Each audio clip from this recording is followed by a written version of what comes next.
टूटल हो कइगे खैल कइने खाना भूखल हो कइगे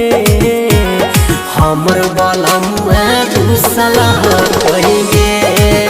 अगे पलंग पर जाके सुतल हो कइगे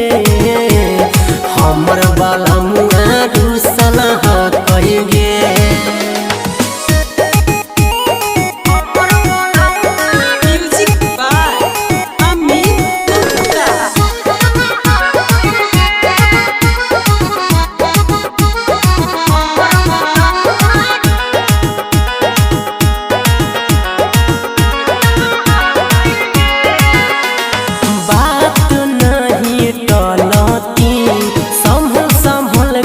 चलती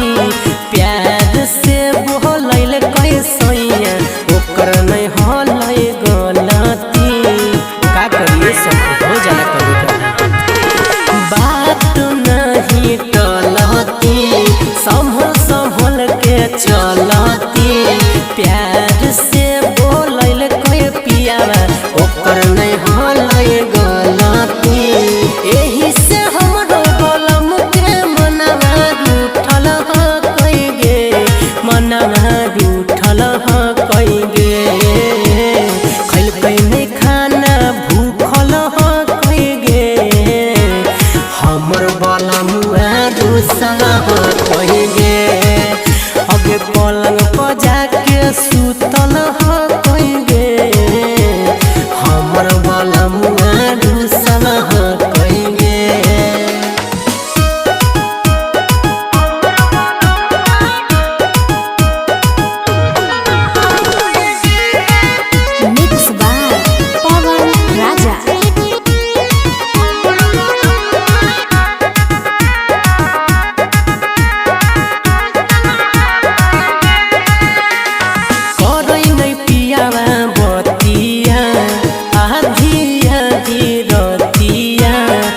अकेले सुतैब हरिया फाटो है हमर छतिया कैसे कहिए सखी पूरा दुख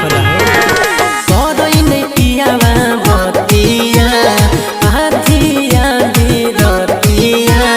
जाके अकेले सुतैब हरिया फाटो है हमर छतिया एही से सागर बेदर्दी से कुछ न छुपल हो कइगे कुछ न छुपल हो कइगे खैल कइने खाना भूखल हो कइगे हमर बलमुआ दूसल हो कइगे अगे पलंग पर जाके सुतल हो कइगे हमर बलमुआ